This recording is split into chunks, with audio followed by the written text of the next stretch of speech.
Let us go through some media screens of the Ford Explorer 2025. So you got about 2 screens that will give you central information. The second screen is about the car and how much it's using up in kilowatts and kilowatts an hour and stuff like that. You can see here below it's the loading and stuff, and then you got a configuration assistant. The primary screen is mostly your navigation tool. The radio is on it, and then also what you can load, or that you can see what kind of what phone and stuff that you have displayed in these stuff. Above you can interchange anywhere between telephone, radio, media, the mobile apps, parking, and so on and so on and so on. It does show 2 screens here on the bottom, but they're not available 2 screens. Only when you get a vehicle, for example, then you have the vehicle that turns around with all the applications. You get the status, and this is your day counter.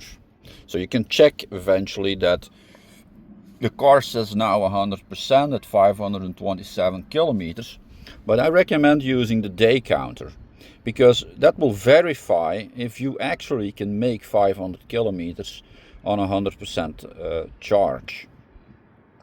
And that's the point of, or the problem with most electric cars, is that what is shown here, the 527 kilometers, is never what you're gonna see here. You might do maybe 300 or maybe 350. That's something else, but it is what it is. Then you got all sorts of health information that you can also see the long time or whatever since you have been loading the car, how much did you use, what did you drive, stuff like that. And it actually shows here that from today, for example, there is only 335 kilometers that I've actually done. And when we go back to since the start and we check here in the long time, or we check in the status, we check the kilometers that we done, well, you can see it doesn't add up. So, and I've only charged, when I see here a long time charging, for example, it says 699 kilometers, but I have been charging 2 times since I have the car on loan from the car dealer, because it's a car on loan. I'm checking it out, I'm testing it, because I always drove diesel and gasoline cars, so completely consumer related, I'm just testing this car. So, you know, that's the only downside I find with electric cars in general. It's not just this one, it's pretty much any electric car. They don't seem to get the range what you're supposed to get from these kind of cars, and that makes it expensive, because to get to 100%, I just paid 64 euros, only to get 335 kilometers out of that charge.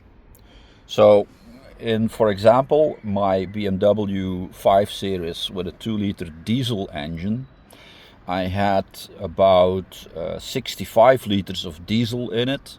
Cost me around 100 euros to fuel up the car, but I did almost 1,000 kilometers with that.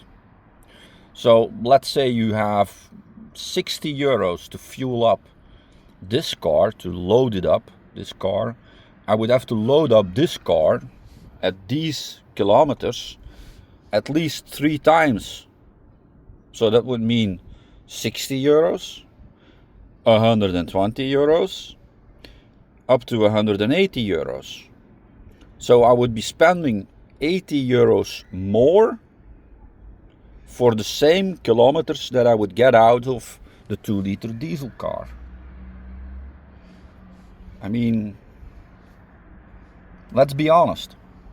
That's the greatest problem that I have with electric cars. They are not, how do you say it? They are not honest. Not the companies, not the government, not the people who are pushing for electric cars. They're simply not honest when they say it's cheaper. It isn't cheaper unless you have your own house with solar panels and a battery, for example. Then it is cheaper. But then you have invested at least maybe 40 or 50,000 euros for what? Just so you get a little bit of electricity cheaper to fuel the car, to drive around? You can't get that out of. That investment is never coming back. Not even in 10 years when the car is all used up. And that makes it you're bleeding money away by investing in these things. Anyway, I hope you like the channel, and I hope you like the stuff that the content that I make, just to be honest. Okay, thanks very much.